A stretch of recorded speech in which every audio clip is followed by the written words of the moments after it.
अस्सलाम फ्रेंड्स, सवारी कैसे हैं आप। उम्मीद है कि आप सब खैरियत से होंगे और अपनों के साथ होंगे। तो फ्रेंड्स, आज के हमारे प्रोडक्ट दो हैं जिनकी होलसेल और रिटेल प्राइस आपको रिव्यू करके बताएंगे। तो फ्रेंड्स, सबसे पहले हम चलते हैं टाइगर की तरफ। टाइगर में 3 प्रोडक्ट हैं हमारे पास, उनकी होलसेल और रिटेल प्राइस से आगाही फराहम करेंगे। बिना टाइम वेस्ट किए चलते हैं अपने प्रोडक्ट की होलसेल रिटेल प्राइस की तरफ। अब तक मेरे चैनल में आपने सब्सक्राइब नहीं किया तो सबसे पहले सब्सक्राइब करें और बेल आइकन जरूर प्रेस करें ताकि जो भी न्यू वीडियो हमारी अपलोड हो आपको नोटिफिकेशन तौर पर पहुँच जाए। तो फ्रेंड्स, ब्लैक और रेड है हमारे पास टाइगर कॉयल।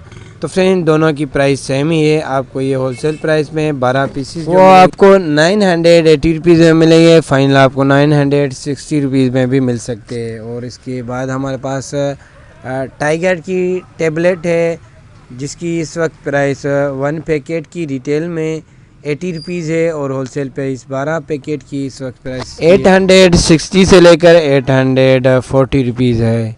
844 रुपये फाइनल इसकी प्राइस है। आप चखते हैं हम आपको बम्बई बिरयानी की तरफ, कराची ख़ास। तो फ्रेंड्स, में नेट वेट बहुत ज़्यादा दिया हुआ है, 70 ग्राम प्लस 5 ग्राम ऐड किया है। और इसकी जो रिटेल प्राइस है इन्हें 10 रुपये महंगी करके 130 रुपीज़ की है। तो फ्रेंड्स, चलते हैं इसकी प्रोडक्ट की होलसेल प्राइस की तरफ। फ्रेंड्स, की होलसेल 12 पीसीस की प्राइस है 1450 रुपीज़, फाइनल 1440 रुपीज़। मज़ीद वीडियो देखने के लिए हमारे चैनल का विजिट कीजिए और डेली प्राइस अपडेट कीजिए। लाइक